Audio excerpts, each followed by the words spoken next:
Hey guys, thanks so much for tuning in for watching one of my newer installments, which is the eastern yellow jacket nest, subterranean species that I have in my front yard.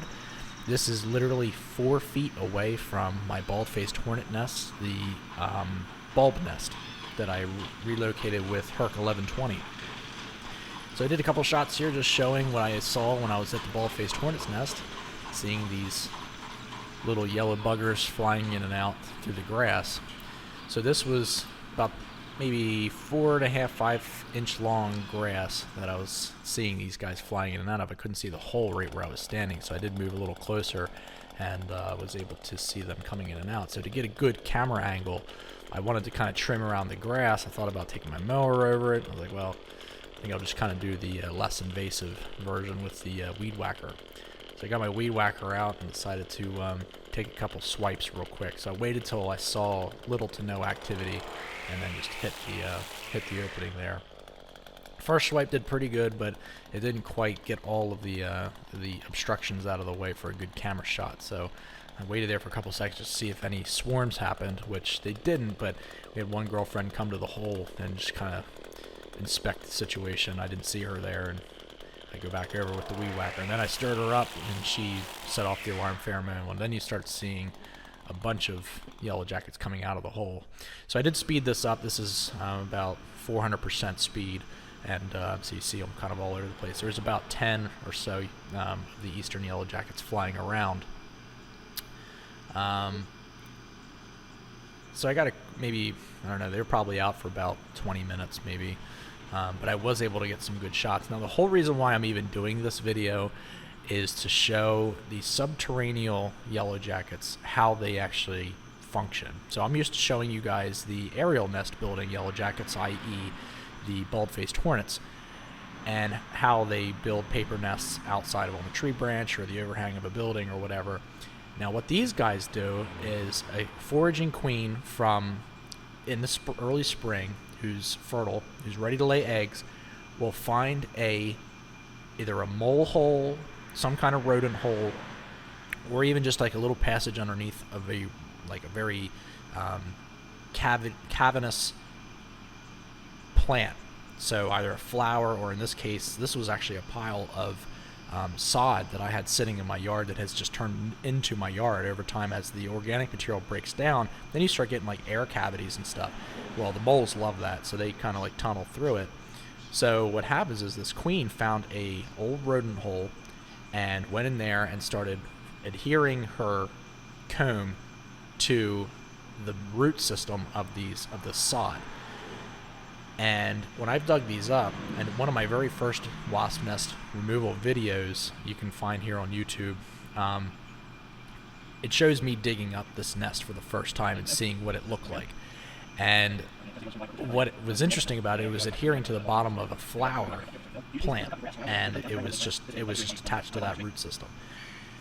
So anyway, so what happens is when the single queen starts building her comb onto that root system, then as the new adults start hatching, like with a bald-faced hornet, when new adults start hatching, they immediately start going out and start foraging and building the nest. Well, what these guys do is they start digging.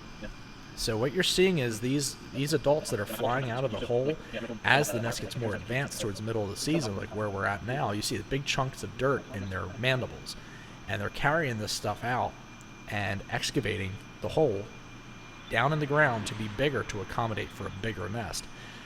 The biggest nest that I've pulled out for a eastern yellow jacket, I do have a more popular video from a couple months ago, and that video shows this thing to be about the size of a miniature basketball, maybe a little bit bigger, about maybe 10 inches in diameter. Decent sized nest.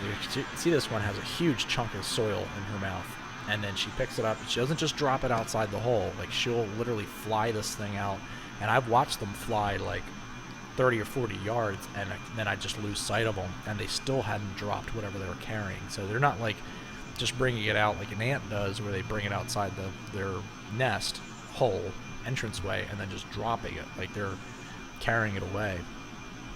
So if you see this one adult here on the right hand side of the screen who's like kind of ritzing around back and forth, she is actually cutting off that piece of grass, trying to.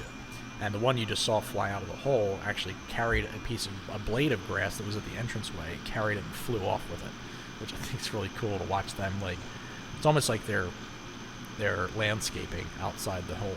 Because you can see the grass doesn't go right to the entrance. Like there's another one carrying grass. It doesn't go right to the entrance. It actually, they clear out about maybe baseball size area, circumference around the hole. So now you can see a lot better shots of them carrying soil out. I do have a slow motion shot coming up of 2 adults carrying big chunks of dirt out of the, or soil out of the hole.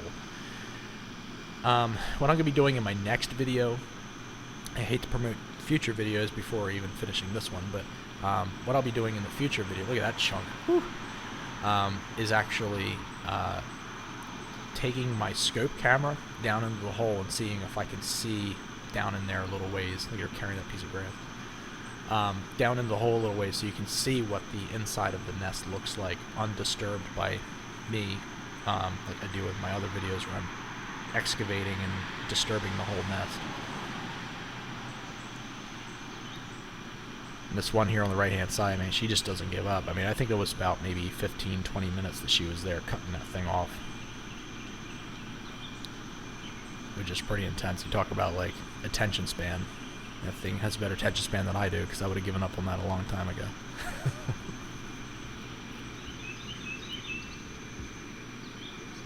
So I did a couple different speeds here. That's a big chunk. Did a couple different speeds here for just to get the idea as to like how busy they are, but also to see them as close and as detailed as possible. So some bits where it's like sped up and it's time lapse is because I wanted to just give the impression that they are moving so fast, getting stuff in and out, in and out, in and out. This is the slow motion shot. I thought this was a money shot. Look how wide that mandible spacing is. And she had to pick up that huge chunk of soil. And then she waits there. And then another girlfriend comes to her right, our left, and carries out another big chunk together. And then they both leave, fly off. But look how, man, it's just like, as my dad says, it's like watching fighter pilots like taking off in like fighter jets, which I think is very similar. We talked about putting sound effects to them taking off. That'd be pretty funny, you know, like airplane effects. So this is sped up, and just so you can get the idea of them flying in and out.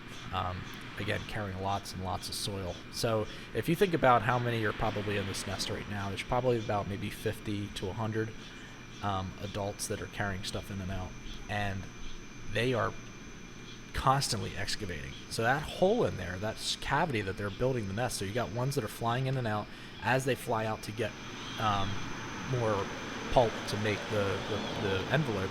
And look at this one carrying this massive stone. She couldn't get it off the ground.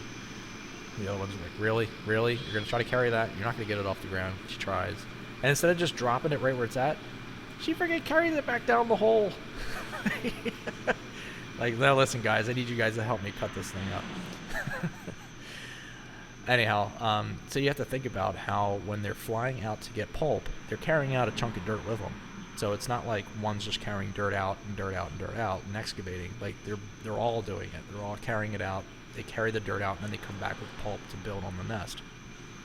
So seriously, like, it's great time management. Look at that one. Finally got that thing off there. And instead of flying it away, she carries it down the hole. So I'm not sure if they're going to chew that up and make that into pulp, which I would assume is it's dead grass.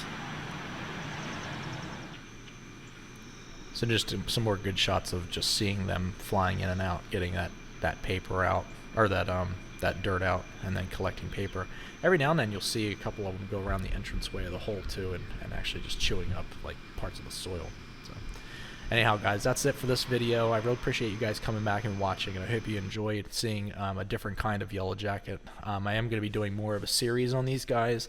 I don't really want to ruin their nests, so I kind of like to just watch them throughout the season and see how busy they get. Hey guys, thanks so much for watching. I appreciate you guys coming here to check out my latest update for this eastern yellow jacket nest. If you guys enjoyed the content here, please drop in the comments. Let me know what you guys think. If you haven't subscribed already, please consider doing so. I'd appreciate you guys coming back and checking out my other content too. I do have updates coming out like every week or so. Thanks so much for watching, guys, and I'll see you next time.